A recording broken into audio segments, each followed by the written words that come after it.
I was like, I need this.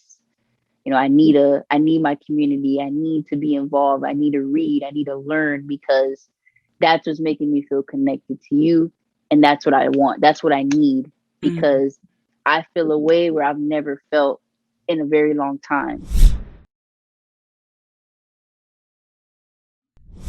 So when did it like connect for you? When did you personally feel a connection towards Christ? So, believe it or not, it was in the midst of everything going on with my dad leaving, me feeling like it was my fault, and then me trying to bargain with God. Basically, it's like, I'll Okay. do this if you do that. Yeah. And it was more so at, I think I was in my freshman year of college where I just felt lost. And I remember putting something on Facebook where I was like, I just feel lost. Hmm. And I had one of the girls from my church, my youth group, kind of just reach out to me. And she was like, what's wrong? Do you need somebody to talk to?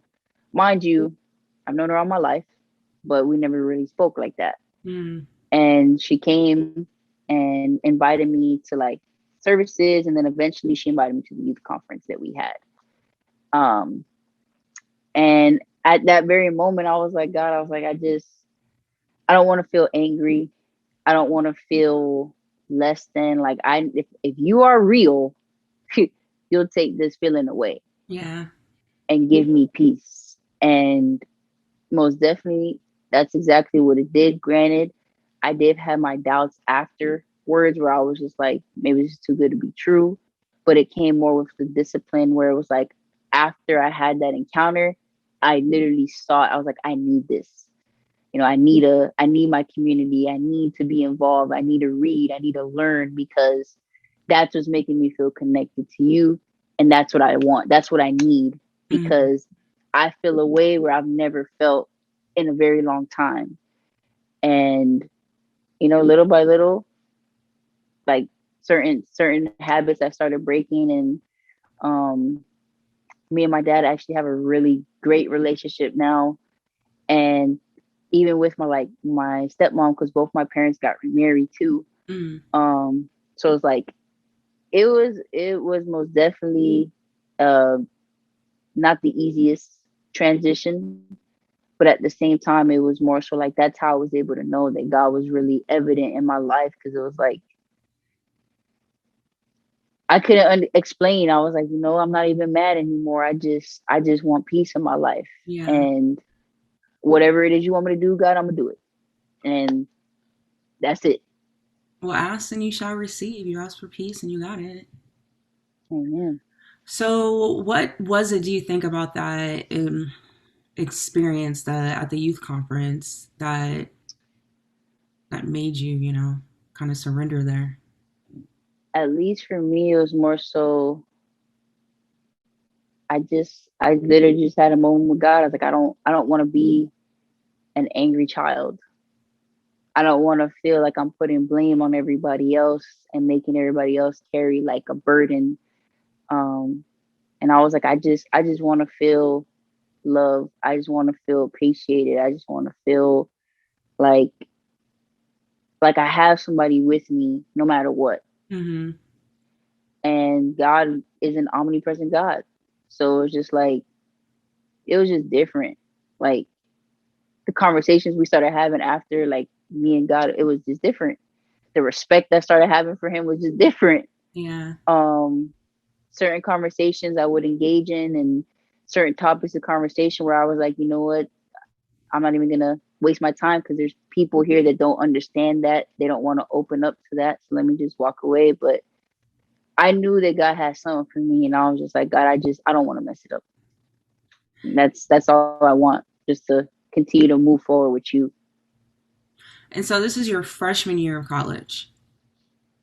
My And freshman year of college, how was the journey like the rest of, your years there? it was hard because granted, I had my community, but a lot of the youth that was in the church were a lot younger than I was. Hmm. So my friends that I had in school were either um they believed in God, but it wasn't they were not soughting after him. Mm, So it was just, it was just different. So it was like getting invited to parties, saying no to them. yeah.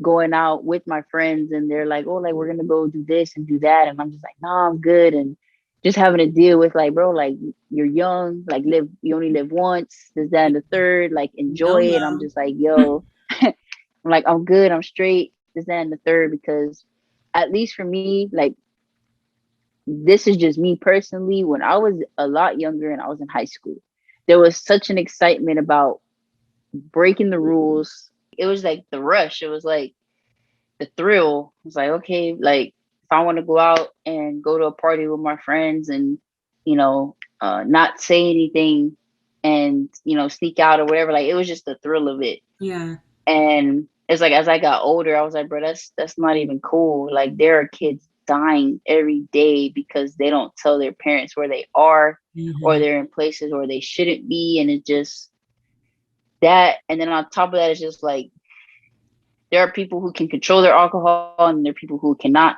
and they take it to that extra step and mix it with other things. And it's just like putting yourself in that situation where it's like people don't look out for you. People will let you basically pass out to your unconscious and leave you there. Yeah. Never happened to me, Yeah. but I'd hear stories and I'm just like, I don't want that. Yeah. And like I said, never making anybody feel bad about their decisions, but it's just more so like that's you, but this is me.